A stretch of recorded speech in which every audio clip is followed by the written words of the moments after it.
Theme music, please. Aloha, I'm Mick Kalber. How's it? I'm Bruce Omori, and you are on Hawaiian time. Mick, you're running a bit slow. Not the first time, Bruce. On Hawaiian Time is a podcast where Bruce and I talk story about life unfiltered here on the Big Island. In addition to Bruce, I'm joined by my lovely wife, Ann. Aloha. And our illustrious producer, Tim. Hey there, Mick. Okay, everybody, so welcome to the On Hawaiian Time podcast. We've got a great show for you today. But before we get to that, I'd really like to thank our millions of listeners. Well, okay, hundreds of listeners. All right, fine. Our dozen family members who are tuning in every week. A giant mahalo goes out to all you guys for your support and great reviews. You guys rock. And I'd also like to share a little bit of trivia with you guys, if that's okay. You don't mind, do you? No, we don't mind. Sure, go ahead. Anyway. We'd love to hear it. All right, so I'm talking to a buddy of mine the other day who lives in New York, and he's a literary agent, and he asked me this question. He said, you know, of all the different kinds of writing done today, from novels to textbooks to blogs to whatever, which one brings in the most money? Any guesses? Ooh, I'm scared. I'd say books. All right, any others? You guys got nothing. You want the answer? Yeah. Ransom notes. Ransom notes. Okay, so for our wonderful guest today, we have a real special guest, and it's particularly special to Annie, so I'm going to let Annie do the introductions. On this episode of On Hawaiian Time, we have a special guest, and that is my son, Drew Morehouse. He lives in Santa Barbara. He is a paramedic, and he works for the Santa Barbara County AMR. And I'm real excited to hear him and what it's been like for him as a paramedic. Welcome, Drew. Hi, guys. Thanks for Hi, having me. Drew. How's it, brother? Doing well. Doing very well, thank you. How about you guys? We're good. Drew, what's it like on the ground there in Santa Barbara? It's as we speak, it's May 4th on Monday, so just for reference for everybody. Yeah, I was gonna say it's definitely good to have a reference with everything that's been going on. It's good. People are still kind of obeying. They're still, there's not very many people around town. People are still taking it very serious, but it is May 4th, and people are starting to get a little itchy. Yeah. Not quite as stay-at-home as they were about a month ago or even 2 weeks ago. We've seen a lot of protests from California, Drew. Are they doing that down there in Santa Barbara? I have not seen it myself. I've heard of people trying to do that, and different little communities around the area. More so from what I've heard, the smaller towns that are kind of around, just because a lot of those towns are more the mom and pop style stores. There's not the big funding behind a lot of the big, nationwide companies. I'm sure they got a little more back behind them, a little more financial backing. But these mom and pop stores, those little towns, I think a lot of those are kind of having those little protests. And that being said, as a paramedic with AMR, I try to stay away from any of that. Right. So do you guys, as paramedics, do you guys have an opinion on the protests and people wanting to get out and do that? I mean, it's very individualistic, I would say. So I was gonna say too, like it is. People are staying home a little more, but it's also like State Street, the main drag where all the restaurants and shops, and Santa Barbara's got a huge restaurant, and the wine industry is blown away. I mean, it's the past few years and stuff, it's really picked up here, and those are all shut down. Everything's really quiet. So on the main drag, it's quiet, but a lot of those kind of not secret places, but those places that only the locals go, or those swimming holes, those little patches where only locals like to go and not tell anyone, are very busy. The beaches on the front street aren't busy, but if you go a little bit off the beaten path, everything's kind of busier. It's personal, so what you think. So like I like to get out. I feel like exercising and stuff like that is good, but it's important for people to stay separated still. I mean, we don't know these next 2 weeks, I'm sure, as in Hawaii, are going to tell a lot, because this this kind of epidemic, it takes 2 weeks to figure out if what you're doing actually is working or not. So it's kind of a delayed response, and people are getting a little antsy and all that kind of stuff. People are still obeying. More but toward the end of the month, right? Yeah. I mean, it's really interesting because, I mean, literally this past week of work for me, I mean, our call volume might have doubled. It's crazy. All of a sudden, there's traffic to get to calls. From what? Just people being out and about. The beaches are full. I mean, Santa Barbara, they have volleyball courts. All the nets are up, are taken down, so they're not up. But the beaches are full. You know, I mean, there's people are out doing it. I mean, that being said, it's county based. So we went down to Ventura to meet a friend to grab something from them. And the beaches down there are totally shut down. The cops are, you know, up and down the beach. Sheriffs are up and down the beach. The park rangers are up and down the beach. You cross county lines and the beaches are wide open. So it's a little different according to what's going on. But you know, I just saw a video shot in Santa Barbara County, and the beaches were really crowded. I think it was shot on Saturday, if I'm not mistaken, and hundreds of people and hardly anybody wearing masks or anything. And they're not doing that 6 foot separation, you know? Yeah, they're not. I mean, that's the thing too. It's definitely not at full capacity. The people that are staying home, the people that are wearing the masks really are, and they're taking it very serious. But you have, I would say about half the population that is out and about, not doing it. We were stationed, so when I work on a day car on the ambulance, you kind of bounce around. It's on the county kind of has a on-demand where you're going to move ambulances. When calls go out, you're going to move ambulances more into the busier spots and as you work your way down. And so we were stationed at the beach for a while, and we had, within an hour, probably 6 cars drive up. They said, "Oh, we're from Ventura, or we're from LA. Just wondering, we heard the beaches were open up here. Wondering what's going on. What do you guys know?" And so it's, you know, that's hard. You know, it's kind of like, I was reading a little bit. I mean, you're seeing what's going on in Santa Barbara. I was seeing what's going on in the islands there, where the islands are kind of on their own trying to open up. Or I heard different locations kind of opening up, whereas in California, you can drive there. Instead of Hawaii, you have to take a plane, and it's a little more regulated. Yeah. Here, you just drive. When I went to go meet my friend, he had said he saw on Facebook that people in LA were saying, "Oh, Ventura County beaches are open now." You know, and that's the last thing you want to do is blast that. You know, you want to slowly reintroduce. And again, it's a two week time frame, so you're not going to know if, say, you know, we blew it last week with people not doing it. Well, shoot, we're not going to know till the end of this month, and then you know what, we're going to quarantine again for another month and just shot ourselves in the foot with everything we gained. So it's interesting. But I would say, kind of going back to what Mick had asked, the main concern I think for everyone is, even if you are out and about and you are not quarantining, it's who are you going to give it to, you know? Like the last thing, thank God I don't live with anyone older. It's just me and my girlfriend, you know, but man, if I brought it home to mom or grandma, you know, that's the real issue. Or someone younger, you know, if I get it from my own stupidity, that's fine. You know, you can justify that, but feeling guilt for giving it to someone else, you know, when you don't have control, I think that's where the real burden is with everyone, especially the paramedics and the staff that we have, you know. Everyone kind of wants to keep it at bay, but if I get it, you know, I think I can deal with it. I think I'm reasonable, but man, you give it to someone else that can't. That's the hard part. Yeah. That's the problem, you know, people being carriers of this and passing it to other people and knowingly or unknowingly, you know. And I think the asymptomatic people are even more of a problem, which is even more important for everybody to wear a mask because you don't know if you've got it or you don't. Exactly. I totally agree with that.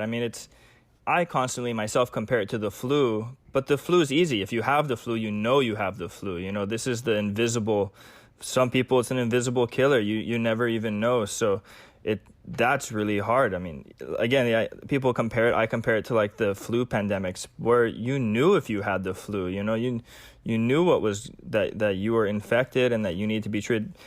Even if you didn't know what to be treated with, you knew to at least stay away from people. You had to stay away from that person. But even I see it, it's scary in like my line of work where, I mean, if I got it, then shoot, I'm probably giving it to my partner who's giving it to all these other medical professionals and stuff like that. So it's funny. It makes you really take a lot of things into consideration, especially you catch yourself when we get dispatched to a call for someone that's been confirmed.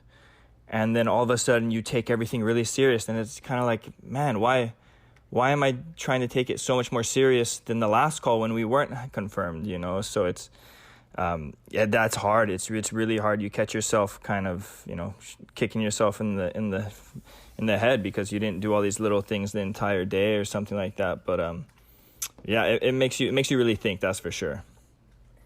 I'm curious to find out what it was like for you. I mean, you came on and started working as a paramedic right when this whole COVID-19 started. I'd love to hear your thoughts on, you know, your perspective on starting off like this and then how it's rolled along over the weeks. Yes, it was really funny. I was trying to get my in California is a little different. I think it's the only state in the entire country where you get certified as a paramedic nationwide. Then you pass your state, and so every state has their state licensure where you are allowed these practices in your state. But then in California, you're required to then get county certified, so you have to pass different county regulations.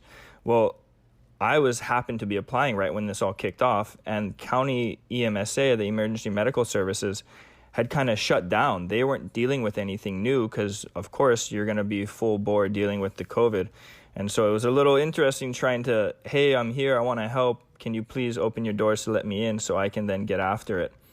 But it's really kind of fly by the seat of your pants, as anywhere. I mean, look nationwide, you know, it's opened up so many holes in that, you know, each county is trying to do something different. Each different state's trying to do something different. There's no real, you know, I'm not necessarily, whatever your political beliefs are for nationwide healthcare or anything, there needs to be some kind of nationwide, organization for it. But it's kind of learn as you go. And even the medics that have been with Santa Barbara County AMR for 20 years, this is new. Just the documentation, you learn as you go.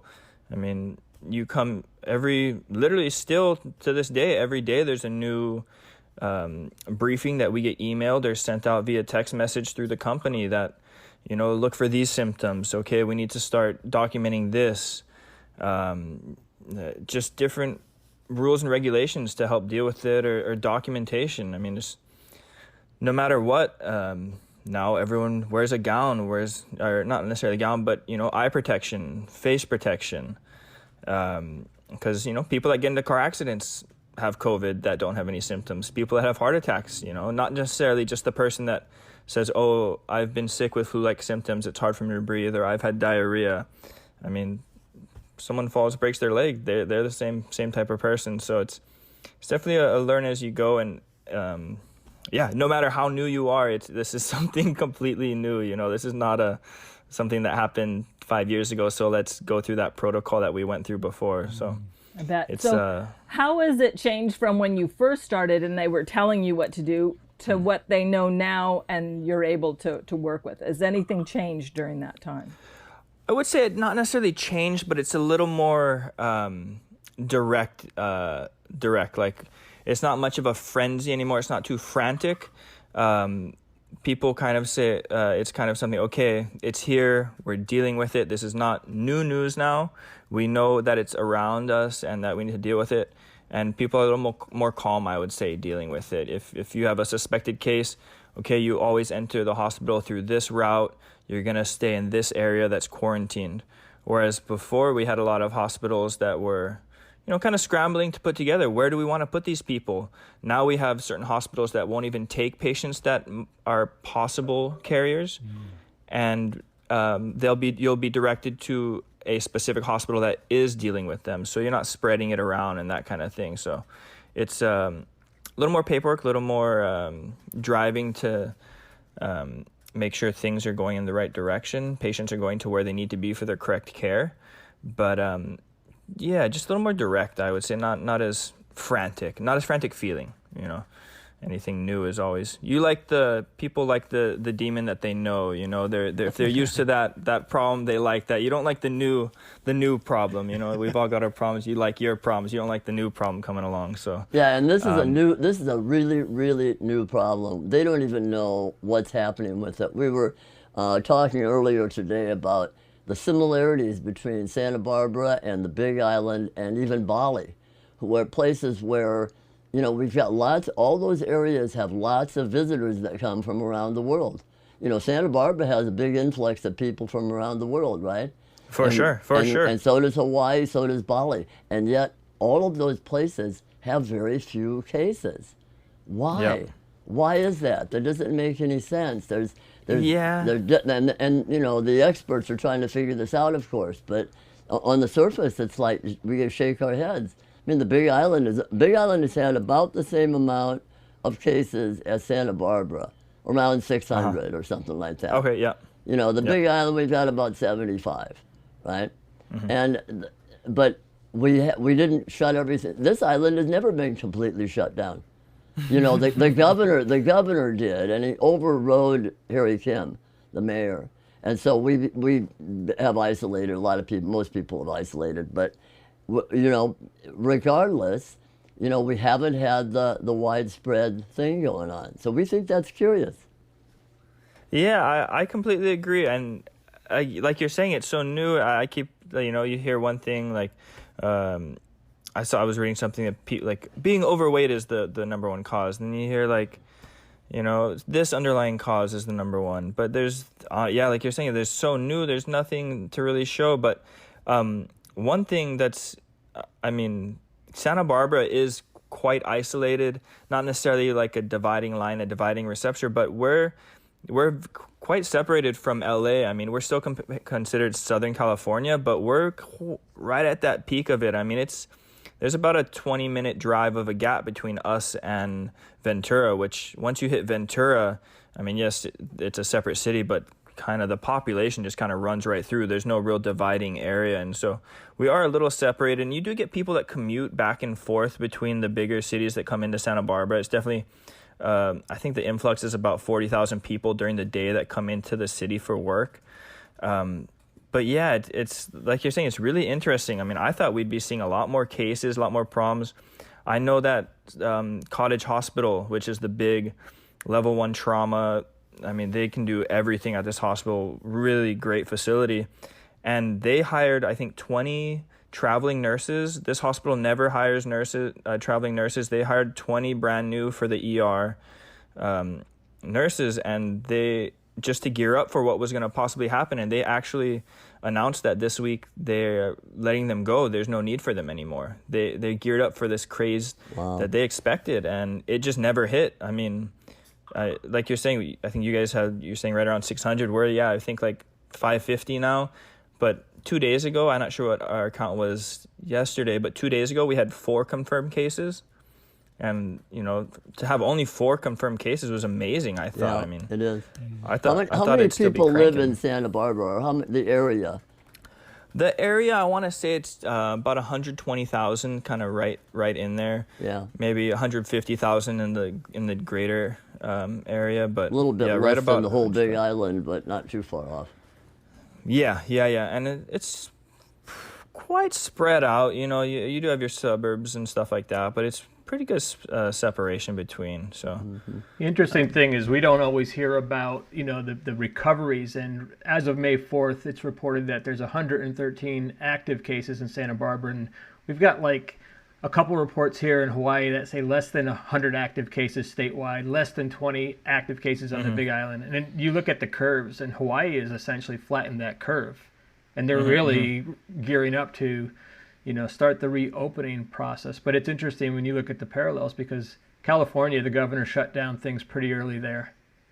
And Hawaii, maybe not as early, but they did install that or institute that 14-day quarantine. They were the first ones in the country to institute a quarantine. Yeah, whether anybody paid any attention to it or not is another thing, but okay.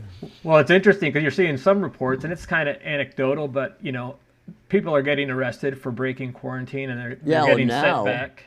now, but they weren't before. Before when people were coming here, people were reporting, oh, they're at Costco, they're down on the beach, they're. So, it's been funny, the different quarantines and stuff that's going on. I had no idea that Hawaii was the first to kind of institute that.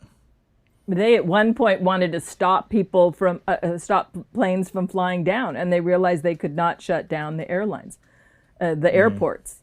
But just recently they were talking about the Hawaii Visitor Bureau putting out a promotion saying that we've got the lowest count. We're fine, and it's like, oh my gosh, everyone's kind of like going, whoa, wait, Yeah, wait till they let's open try to that keep back it up, that way. Exactly. That's we're doing everything we can to keep them down. But I was reading yesterday, Annie, where the airlines to this island are shut down. United Airlines is supposedly not flying onto the Big Island until the end of September. Wow. So they're shut down here, and they're not going to be back for a while. There's a lot of them that aren't coming here anymore. They can't stop them completely, but I mean, the airlines hardly have any passengers anyway. They're not going to keep flying all their flights. Of course. I think that's where we're really in trouble, is when they reopen this thing. We flattened the curve. We're doing fine on our own. But when they open it up back to people from all over the world, who knows who's going to show up here, That's when I think it's going to blow up. So I think the longer we wait, the better. What I thought was really interesting was they were talking to the first couple that they truly identified had a COVID-19. And they got it from skiing in Switzerland. So where so often we were thinking it's coming in from the Orient, it's coming in from, that area, it was from Europe that it came in. So I thought that was, or the first documented case. So a couple from Honolulu that were skiing in Switzerland. So it's interesting. How is the tourism there? Are there still people that are coming in from the from the mainland or out of the country, or have they They said tourism or incoming passengers has gone down over the past year from approximately 30,000 a day to 200 a day. And a lot of those people coming in are actually residents who are returning from visiting the mainland. So it's it's about 99% down. I read the tourism rate. Wow. When you come in, I mean, they wanted to put ankle bracelets on them, and I guess the Supreme Court said we can't do that. But literally, you have to make a commitment that you're going to stay 14 days in a hotel without leaving. And they, at the airport, confirm your cell phone. You have to stand there and your cell phone ring and confirm the hotel or the place that you're going to be staying. And they've got, so they're on it. I mean, they're trying to really stay on top of it. And even if you're a resident, the same thing. Even if you're a resident, you have to go home and stay at home for 14 days. It's the same thing. Yeah. The state's been having a hard time enforcing that, though. Sure. Yeah. Exactly. I can imagine. Yeah. I can imagine. People are sneaking in. I can totally imagine. People are sneaking in. Like, I think over the weekend, a couple on their honeymoon flew into Oahu, and they snuck out of their hotel room, and they were given warnings on the beach a couple times, and finally I think they got arrested. Yeah, I think so. Ooh. Kind of crazy. Yeah, well, the last place you want to be is in jail with this thing going on. Jesus. Yeah, no kidding. Isn't that the truth? And Hawaii tourism is paying to send people back to the mainland after they get arrested. The plane fares are... I don't know how that works out, but... The plane fares are so low right now. And if you come here... Yeah, I've noticed. I'm trying to see how I could benefit on that, but yeah, right now it's low because you can't go anywhere. You don't want to go anywhere. So tempting, And if you come here right now, if you come here and you don't have a place to stay and you don't have a phone number and all that to give them, they send you back. Really? They make you turn around and fly back. Yeah. There are a couple of homeless guys that flew in and they had no reservations. They got picked up at the beach and put back on a plane, headed back to the mainland. Interesting. Yeah, I know. So I've ran a call. I've only had one confirmed call, but one of them was to a hotel and different counties. I'm sure it's not a state thing, but different counties are dealing with it differently with the homeless population because Santa Barbara County, I believe, if you are a confirmed case and you're homeless, they actually put you up in a hotel And you have these hotels that there aren't any other guests but just these confirmed cases that are being put in them. So any hotel, I mean, not necessarily like a Motel 6, you have these different ones that the whole hotel is just homeless people that have confirmed cases that just have nowhere else to go. And so they want to isolate them. And so you have county tax money going to housing these homeless people for 2 weeks. It's interesting how, different counties and stuff are dealing with that. I think it's good that they send them back. I mean, you're not saying that you don't want to help them, but you can't be bringing your problem to someone else's house, really. Yep. And that's the problem with the states, People can cross the state lines all the time. Yeah. Some places are locked down, some places aren't. And if you go across the state line, you're just taking your problem to someplace else. For sure, yeah. One of my partners last month, he went to his girlfriend lives in Texas, and they flew into Austin, and Austin was completely shut down, couldn't do anything. They drove to the next county over to go and see family, his girlfriend's family, and that county was wide open. The family was at the brewery getting barbecue and hanging out, So it was, Crazy. And then I think he flew in, or I think she came out to stay with him for a couple weeks. And when she returned, she was in full lockdown. Like you were saying, had to give phone number. Authorities were going to come and check on her daily. And it was, like you're saying, completely different. So it's good to see lockdown and people taking it serious, but it's hard when you put so much effort and the person next to you isn't. So we're going to take a quick break here so we can explain how we're making this podcast happen and the products we're using. We're going to be right back with the conversation. All right, guys, we have to mention that we do get a small commission from the companies we endorse, but it's always at no cost to you. Our website, onhawaiiantimepodcast.com, is hosted by Bluehost. If you go to our show notes on our website, you'll be able to connect to Bluehost. We highly recommend them. And also, we use Blueberry. Blueberry hosts our actual podcast. So you've got a website host and a podcast host. Right now, you can use our promo code to get your first month of podcast hosting for free on Blueberry. The promo code is Hawaiian Time. One word, Hawaiian Time. One special note, you guys, that's spelled blueberry minus the E's. No E's, blueberry. Very clever, huh? Head over to onhawaiiantimepodcast.com to find all the products we're using to power our podcast. Plus, you can help support us by buying some of our On Hawaiian Time merchandise there too. We have t-shirts, mugs, stickers, and slippers. You mean like thongs, Bruce? Not. You mean like flip-flops, Bruce? Yeah, flip-flops. Not thongs. Well, they call them thongs too, Do we have on Hawaiian Time podcast thongs? Well, one kind of thong, not the other kind of thong. Oh, that kind of thong. Oh, boy. Okay, maybe we should get back to the show. We've got a good guest that we're letting hang right here. Okay, back to the conversation. Bruce, what were you saying?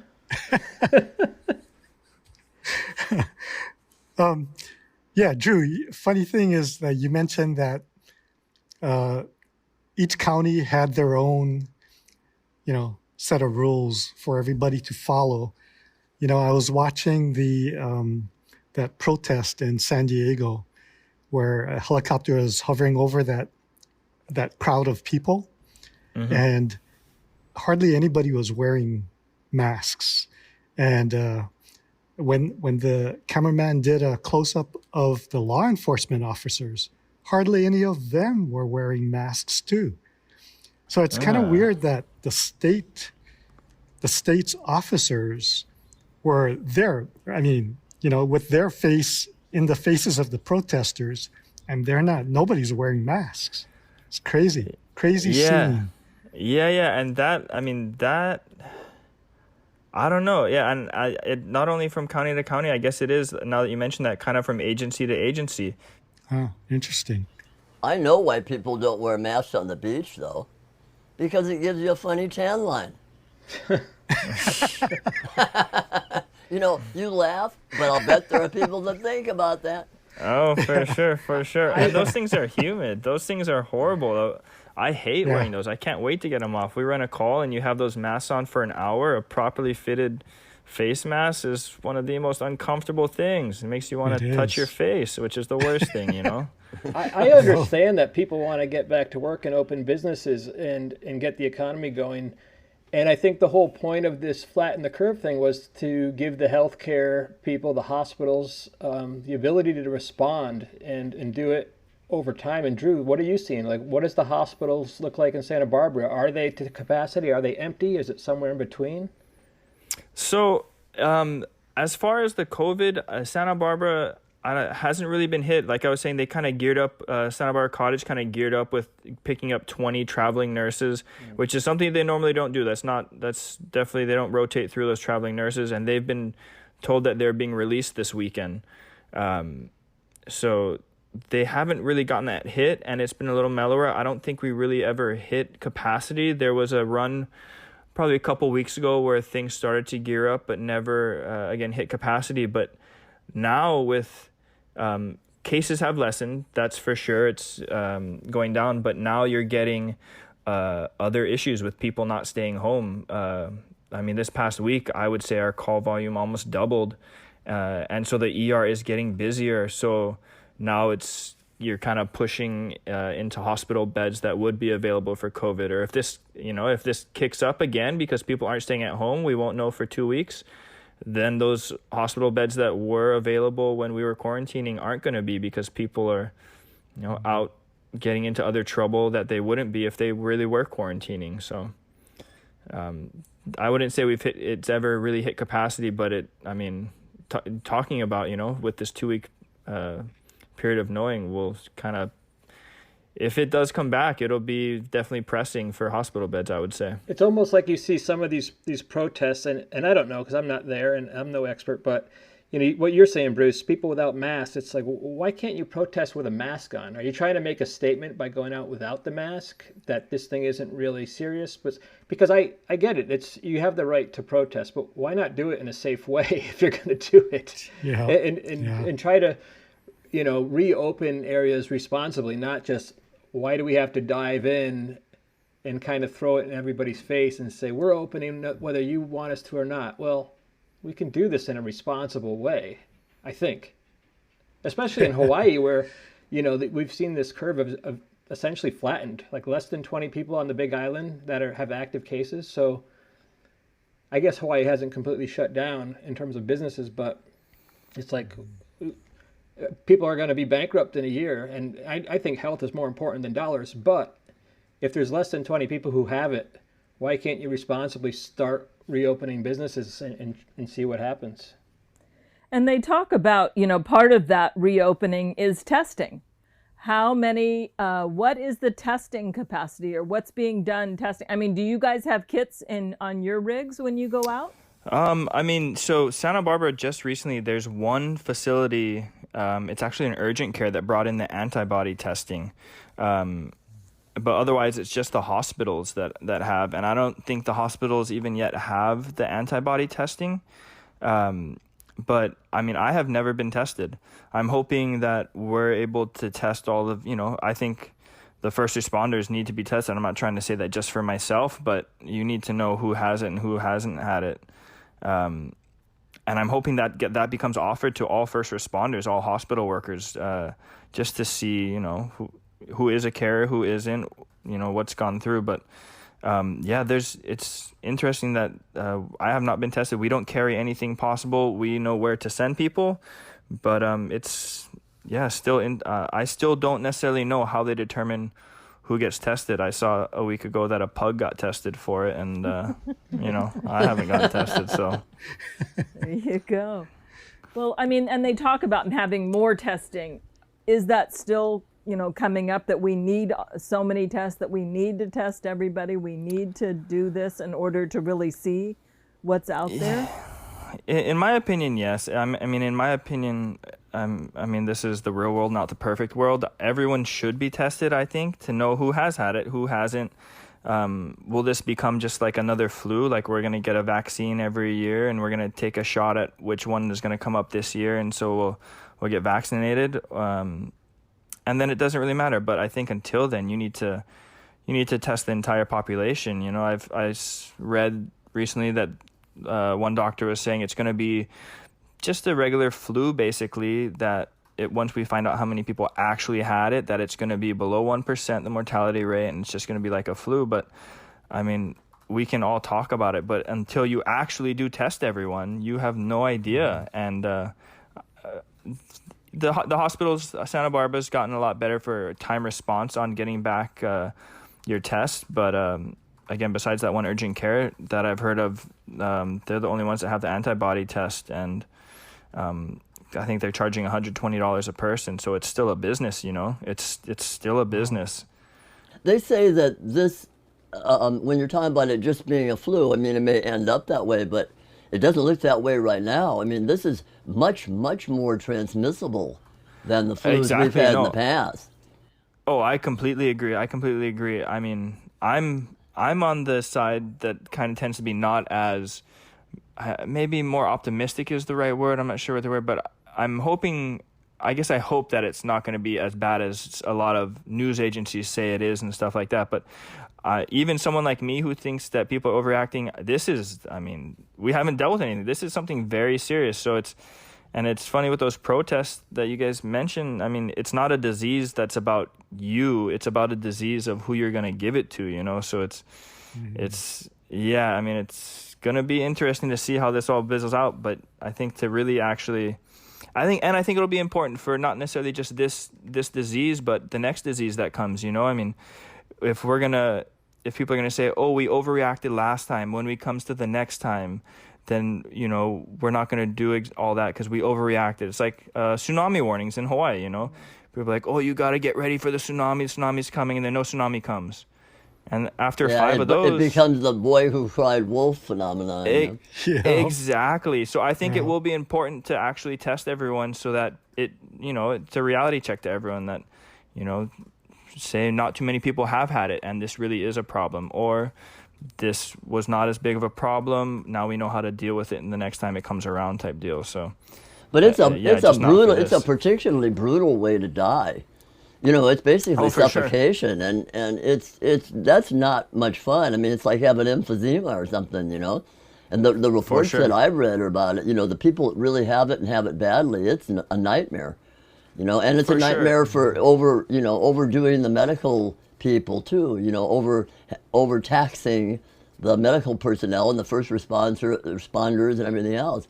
And don't you think that the people that are protesting, a part of that protest too, about them not wearing masks and stuff, part of that's just saying F you, right? Part of that is you know, exactly. Sure. But it kind of reminds me of people, you know, that want to argue and say, you're wrong. I don't want, you know, listen, my side is right, you're wrong.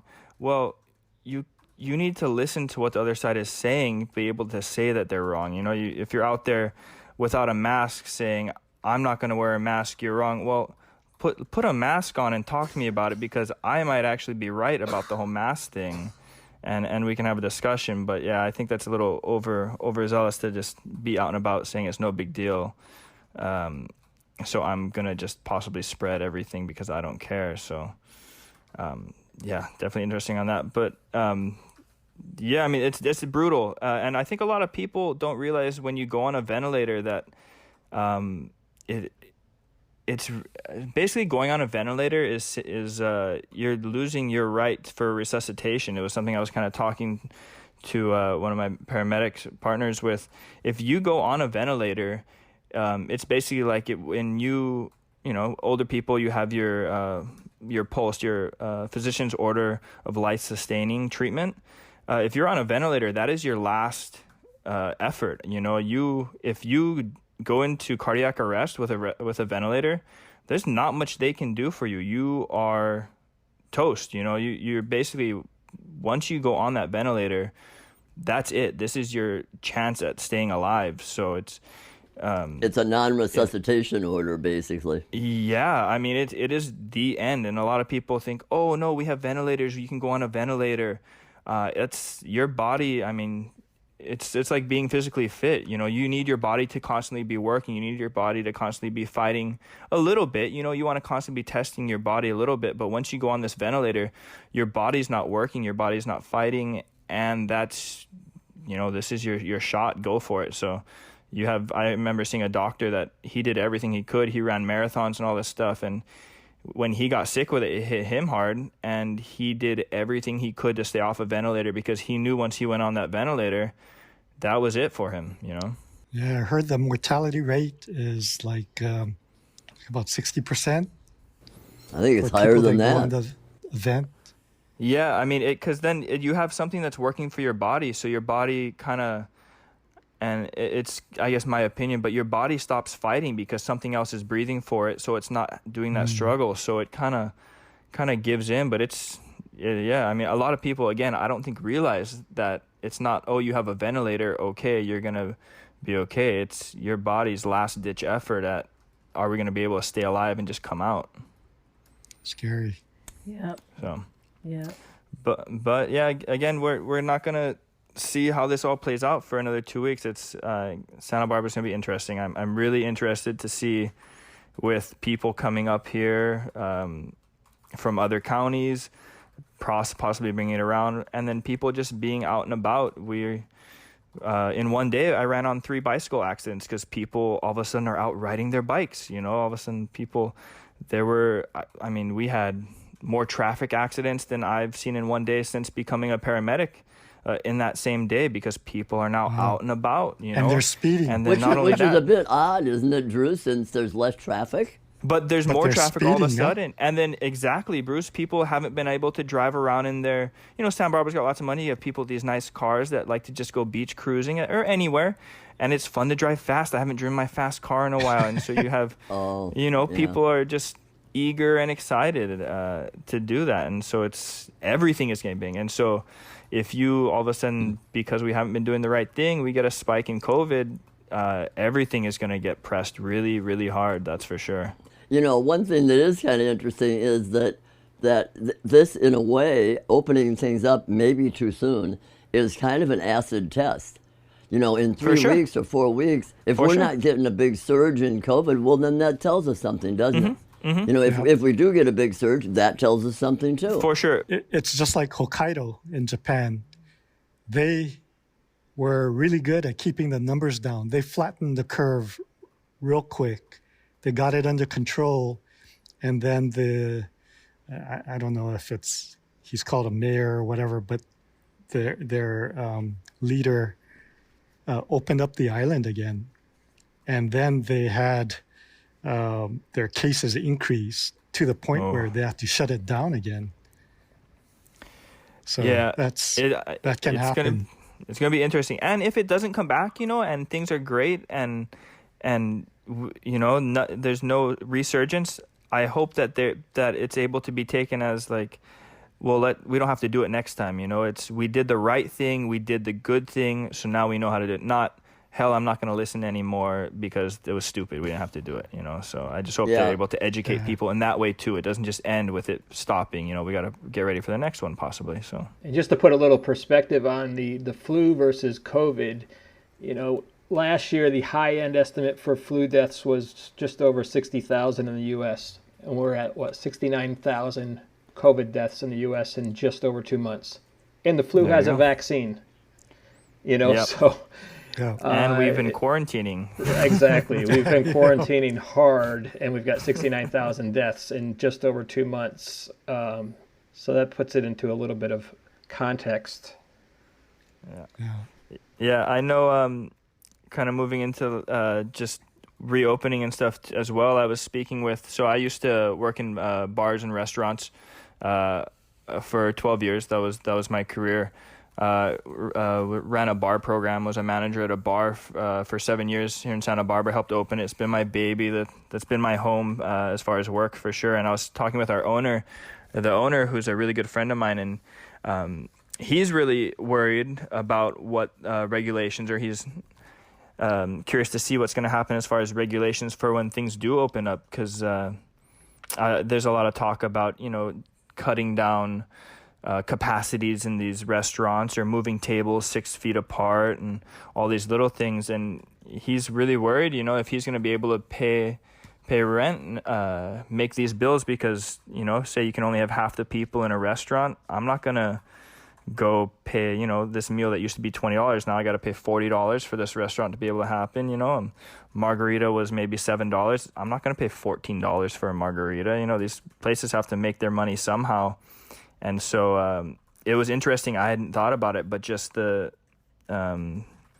regulations that are going to come out that are going to affect these businesses, the recreational, the commodities are going to somehow have to either go away, or prices are going to definitely increase. So I know that a lot of the businesses in Santa Barbara, restaurants and wineries, are kind of waiting to see what's going to come out. And then after receiving all this federal money or backing to be able to stay open, they might end up shutting down anyway, because they're not going to be able to pay rent in the long run. Last time I ate at a restaurant, I think, was in February. And if I had known then what I know now, I would have gotten the dessert. Yeah. Ordered a second meal. Chocolate lava cake. I would have gotten it. Exactly. So man. It'll be interesting. It'll be interesting to see, because we're getting all this funding. All these businesses are getting funding to stay open, and we want to keep people working and keep people getting money. But it could be when we come out, the regulations end up squashing the businesses anyway, and they're not able to stay open. So it'll be interesting to see what happens with all this. Regarding this protest thing, it's interesting that around the world, very few other countries, not all of them, but very few other countries are protesting like we are.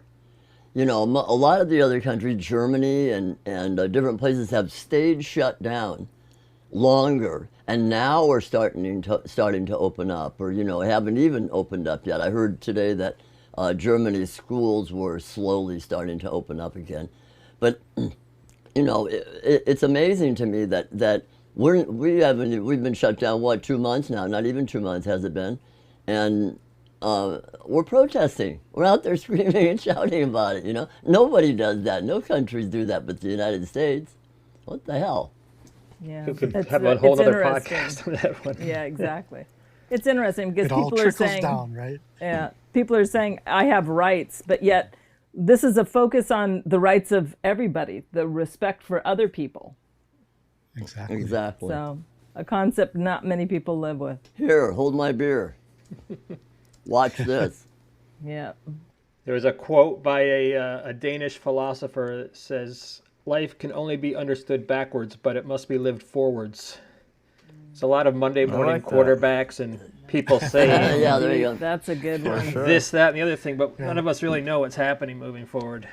Nope. And we'll know a whole lot more a year from now when they've got everything to look at and all the results of everything unfolding. Maybe. Maybe. Maybe. If it's not completely different then, Absolutely. Cool. Well, we know the stay-at-home fatigue is about 6 weeks for the majority of the people in this country. We know that's the limit. Yeah, that's the truth. No joke. That's what's funny for us. This is what we do all the time anyway. We stay home. We're older. I'm 72. I don't go anyplace. This is really good for me to kind of stay here, get my head together, take care of some stuff that needs to get taken care of. There's less distractions, actually. I hate to say that it's a good thing, but in some ways it is. Yeah. Many people say it's all our pets, our cats and dogs that really wanted us just to stay home. That's it. So, cool.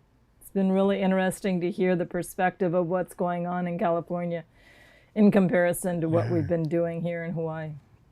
Yeah, for sure. Thanks, Drew. Yeah, I like hearing Thanks it for too. being out there, Drew. Thanks for being on the front line, man. You guys are Absolutely. doing a great job, and we really appreciate it. Of course, Thanks for doing of course. what you do. Yeah, I appreciate it, and I don't necessarily know how to. It's hard to take the thanks and stuff like that when you're doing what you signed up to do and stuff. But it's very rewarding. I will say that it's great. People are very receptive. Being able to use your knowledge, your tools to help people, and kind of makes you carry yourself a little higher. It makes you realize people are watching and that you need to do the best you can always. But yeah, very rewarding, I would say. Definitely a good thing. Very cool. Stay safe, Drew. Thank you. Thank you guys. I appreciate Mahalo, being my on brother. here. Thanks for having me. Take Mahalo. care. Thanks so much. Aloha. Cheers, guys.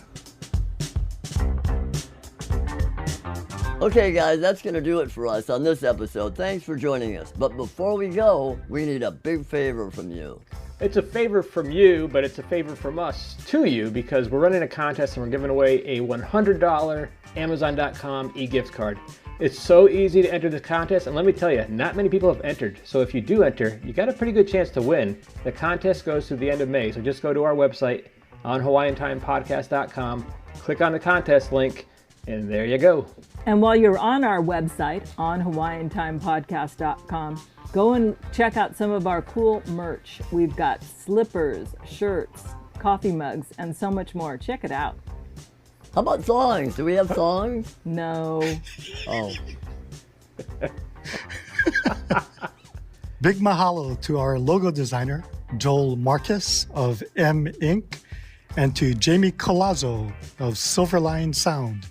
Okay, you guys, great show today. Thanks for joining us. This is still kind of an experiment, you know. We'll leave it up to you to decide if it's going to be an ongoing series or not. We'd sure like to keep doing it. I hope you guys enjoy it. But we can't do it without you, so help us spread the word. I'm Mick Kalber. I'm Bruce Omori. I'm Ann Kalber. I'm Tim Coakley. And you are On Hawaiian Hawaiian Time. Time. Aloha. Aloha. See ya. Bump, bump. Ba-dum, bump, bump, Bum, ba-dum, bum, bump. bum. Bump, bump. Ba-dum, bump, bump, ba-dum, bump. Oh, hooey ho.